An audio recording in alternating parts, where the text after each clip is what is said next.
question was that the question posed was then what position should business take? And there was complete unanimity that now was the moment when business leaders around the world, together with those who felt a similar view and with a similar passion, especially some of the NGOs who've been involved positively in the trade agenda, should now speak out clearly and directly to the governments involved, and particularly the governments in the developed world, in language which is totally unambiguous and not capable of misunderstanding. We have to say that Doha must not fail, and we must confront those governments who by their actions rather than their words may be leading to the potential for failure. They also said it's important now that business stands up very publicly to also make the case, which Hank referred to, as to why is this so important both to the developed and the developing world. To demonstrate that there is a mutuality of interest in the continuing extension of trade, but that the benefits must now be more equitably shared, that in stimulating the developing markets, that will be, as we move forward, essential to the stimulation and indeed the sustaining of global economic growth. 85% of the world's people live in developing markets. It's likely that 100% of the world's population growth over the next 20 years will be in developing markets. And if those markets are not stimulated to grow, the impact of that will not be confined to developing markets, it will also impact greatly on the developed markets. So there is a mutuality of interest. Well, I'd say I'm very much encouraged by these, the explanations, the presentation made by the child. Since the business people, we need business people to stand up, to support our Doha Round to be concluded successfully. In that sense, I'm very happy to hear that it's your commitment on that kind of issue.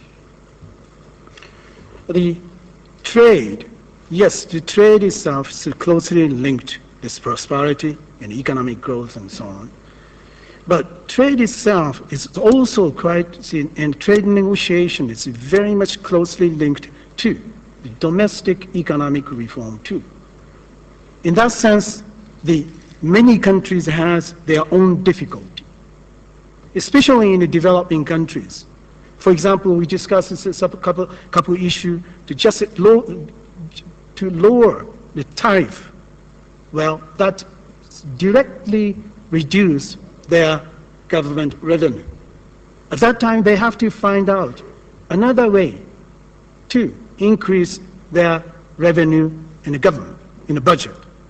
So, at the same time, in parallel, they have to have a certain kind of domestic taxation reform and so on. Without such kind of domestic reform, there's no way to just pushing the developing countries or developed countries to go on in that issue. Some countries are focusing on agriculture, some countries are focusing in the manufacturing sector, but some countries are having certain difficulty, like as children's health, as an urgent issue, humanitarian needs and so on. Some others wanted to have some kind of assistance, and some people would like to have a more fair trade, and so on. So, in that sense, we have a lot of scope, lot of issue, and we have to bring all kind of issue that's interested in all these 144 members. And we are struggling very hard to sort out all this kind of issue to whether we can make the real single undertaking as the Doha Development Agenda. I think the challenge does lie in the developed world. I think it's imperative that you widen the debate in your economies, that you analyze what you're doing to the world economy, and that you develop the political vision and courage to make the structural changes that we in the developing world are making and have to make. We're making structural changes in our economies, but the real blunt truth of the matter is there has to be a political process that's prepared to do that in the developed world. If that can happen, we can begin to move forward. If not, we're going to have a protracted process of guerrilla warfare in the negotiations. That's going to be a tremendous waste of an opportunity, but it's not going to mean that things won't happen. What will happen is that we will fragment the trading system because no trading economy now can sit back and not negotiate agreements. We'll negotiate the agreements. That can't be right. That can't be right. And really, I think the business initiative is actually critical. But you need to reach out. You've got to reach out and I think be honest with your citizenry and explain just what damage this inability to move on the critical area of agriculture is doing to the world economy. You have to do it. As you know, Doha Round was launched with some parts of the round to be decided during the forthcoming Cancun meeting. And this part of the Doha Round, which will touch upon the so-called Singapore issues, these are new rules on investment, competition, transparency in government procurement and trade facilitations. We have not yet begun to address these issues at the moment.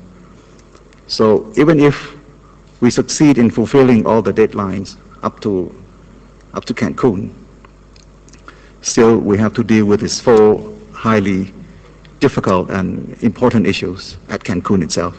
If you could look through the World Bank reports, the Fund report, you would see that trade is assigned a key role to tackle the poverty issues, to tackle the issues of debt. And also at the Johannesburg summit, we saw also that trade has been assigned a key role to play in guaranteeing sustainable development. So we cannot fail.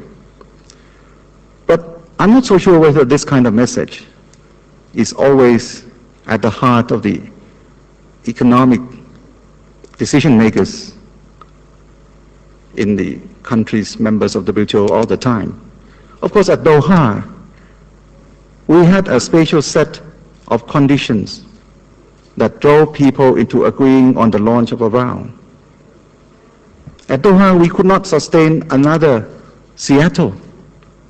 It would be devastating for the whole economic system to have two Seattles in 4 years. So we could not fail in Doha. Before we went to Doha, there was this horrible event of September 11th. There was great need for international solidarity. And at Doha, there was a generation of trust. Developing countries were promised a whole range of issues.